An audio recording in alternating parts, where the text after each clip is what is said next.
और मैं हूं आपका दोस्त KL राठौर। आज हमारे साथ जो शख्सियत मौजूद हैं उन्हें वैसे किसी भी परिचय की कोई आवश्यकता नहीं है। हमारे साथ मौजूद हैं आनंद साहू जी, भारतीय जनता पार्टी के वरिष्ठ नेता।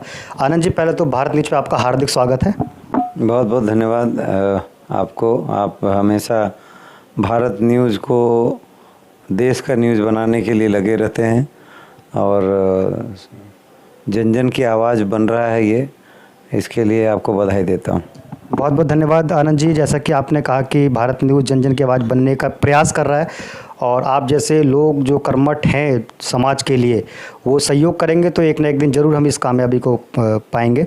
सर, आज हमारा जो मुद्दा है बहुत ही विशेष मुद्दा है। जैसे कि आप जानते हैं कि दिल्ली की एक अलग तरीके की राजनीति चल रही है। एक तरफ मनीष सिसोदिया का मैटर है, केजरीवाल जी अपने आप को 2024 का प्रधानमंत्री का कैंडिडेट घोषित कर रहे हैं, लेकिन मैं आज ना तो मनीष सिसोदिया की बात कर रहा हूँ, ना ही मैं आज केजरीवाल की बात कर रहा हूँ। मैं एक ऐसे व्यक्ति की बात कर रहा हूँ, एक ऐसे वर्ग की बात आपसे करने जा रहा हूँ जिसको लेकर के दिल्ली में लोग बात नहीं करते। आपने देखा होगा कि दिल्ली के अंदर हर मोहल्ले में, हर वार्ड में, कॉलोनी में मंदिर बने हुए हैं। कहीं पर छोटा मंदिर है, कहीं पर बड़ा मंदिर है। यहाँ पर जो पुजारी सेवा करते हैं उनकी बहुत ही दयनीय स्थिति है। अभी एक संगठन है मैं हिंदू हूँ संगठन, जो कि 11 सितंबर को जंतर मंतर पे इन सभी सेवादारों के लिए दिल्ली सरकार से मासिक वेतन की मांग करने जा रहा है। इस विषय पर क्योंकि आप भी लगातार सदन में भी और सरकार में भी, संगठन में भी आवाज़ उठाते रहे हैं, आपका क्या मत है इस पूरे विषय को लेकर के? देखिए, समाज और देश की तरक्की में हमारे मंदिर और जो पुजारी हैं उनका भूमिका है, उनका गहरा योगदान है। और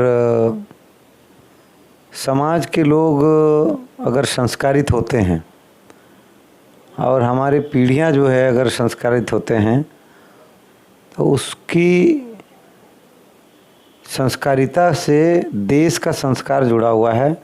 देश के रीति नीति और देश के जितने भी आप देखेंगे कुरीतियां हैं, यानी जो कुकर्मी लोग हैं, जो रेप करते हैं, मर्डर करते हैं, लूट करते हैं, झूठ करते हैं, दुनिया भर के ठगी करते हैं, तो थोड़ी अगर आप देखेंगे तो एवरेज, अब जाके यूके में देखिए तो एवरेज क्राइम जो है उसका रेशियो सबसे ज़्यादा हमारे एक वर्ग है मुस्लिम, और उसमें भी ज़्यादातर पाकिस्तानी। तो क्यों ऐसा हो रहा है भाई? उनके क्राइम रेट इतना ज़्यादा क्यों है? और हिंदू क्यों नहीं है, इंडियन क्यों नहीं है? तो उसका कारण एक है, सबसे बड़ा रिसर्च किया गया तो संस्कार विहीन लोग हैं और रीति नीति को कुछ मानते नहीं हैं और अपने काम को गलत हो चाहे सही हो उसको अंजाम तक ले जाते हैं। गलत है तो गलत, सही है तो सही, लेकिन संस्कार विहीन होने के कारण वो एक तबका ऐसा है जो पूरा दुनिया को बदनाम कर रहा है। तो वो हमारे जो हिंदुत्व है, सनातनी हैं, जो अद्वैतवाद को मानते हैं, अहम ब्रह्मास्मि को मानते हैं, और हमारे जो पुजारी हैं, वही बच्चे जब माँ के कोख में आता है उसके बाद से उसका कुल खानदान जब तक जीवित रहता है, सारे कार्यों का विधि विधान, बिजनेस, व्यापार, खेती बाड़ी, जितना भी शादी ब्याह, जीना मरना, सारे कर्म संस्कार के साथ, रीति नीति के साथ करने के लिए कौन बताते हैं? मंदिर पुजारी। अब ये धरना प्रदर्शन करने की ज़रूरत क्यों पड़ी? आज ये लोग कह रहे हैं आप मैं हिंदू हूँ संस्था, ये धरना प्रदर्शन क्यों करने जा रहे हैं? उसका शायद हम सब जिम्मेदार हैं। केवल कोई ब्राह्मण हो गया उसके कारण उसको सरकार के तमाम योजनाओं से, तमाम व्यवस्थाओं से दरकिनार करना, हम लोगों ने उनके साथ अन्याय किया। उसका नतीजा क्या हुआ कि देश में जो लोग विघटनकारी लोग हैं, जो राष्ट्रद्रोह की भाषा को समझाते हैं, जो गलत विचारधारा को लेके चलते हैं, जो जिनके जीवन में चरित्र का कोई महत्व नहीं है, नीति और सिद्धांत का कोई महत्व नहीं है, उस प्रकार के जो लोग हैं जो समाज को मार्गदर्शन देने के बजाय विघटनकारी और बहुत ही खतरनाक मार्ग में ले जा रहे हैं, उन लोगों को पैसा सरकार दे रही है, उनको सैलरी मिल रहा है, उनके बच्चों को स्कॉलरशिप मिल रहे हैं। और हमारे जो ब्राह्मण हैं, पुजारी हैं, मंदिर सेवादार हैं, चाहे कोई भी जाति धर्म के हैं, हिंदू हैं, वो चाहे वाल्मीकि समाज के मंदिर है तो वाल्मीकि खुद हमारे गुरु होते हैं वहाँ, और भी बहुत सारे समाज के हैं वो गुरु होते हैं। कई ऐसे मंदिर है जिसमें ये प्रथा है कि केवल उसी खानदान के लोग या उसी कुल के लोग पूजा कर सकते हैं। तो वो विधि विधान जो बनी हुई है परंपरा पहले से, उन लोगों को सरकारी व्यवस्था से वंचित किया गया, और उसका नतीजा क्या हो गया कि उनके बच्चों का शिक्षा अच्छी नहीं हुई। उन्होंने अपने समाज के, देश के, जन जन के बच्चों के लिए संस्कार और उनके तरक्की और उन्नति और राष्ट्र की प्रगति के लिए सदैव तत्परता के साथ जुटे रहे, लेकिन उनके लिए कोई भी चिंता नहीं किया। नतीजा ये हुआ कि धर्म क्षेत्र में कार्य करने वाले, संस्कार को बचाए रखने के लिए जो काम कर रहे हैं, जो लोग संस्कृति को बचाए रखने के लिए जो लोग काम कर रहे हैं, उनके मन में, मन भावना में, उनके जीवन में बहुत नाउम्मीदी, निराशा, हताशा और दोयम दर्जे का नागरिकता का आभास हो गया, जिसका खामियाजा समाज को भुगतना पड़ रहा है। आज हमारे बच्चे जो बाहर चले जा रहे हैं या कहीं चले जा रहे हैं, वो माता पिता के संस्कार से दूर हो जा रहे हैं। तो माता पिता का, वृद्धों का और समाज में जो योगदान होना चाहिए, जब बच्चा समृद्धशाली होता है तब उसको समाज का चिंता करना चाहिए, देश का चिंता करना चाहिए, वृद्धों का चिंता करना चाहिए, अपने पूर्वजों का, माता पिता का, गुरुओं का, सबका चिंता करना चाहिए। आज चिंता ये बात का है कि उनके अंदर करुणा, दया, सेवा, ये जो भाव है वो सूख रहा है, वो मिट रहा है।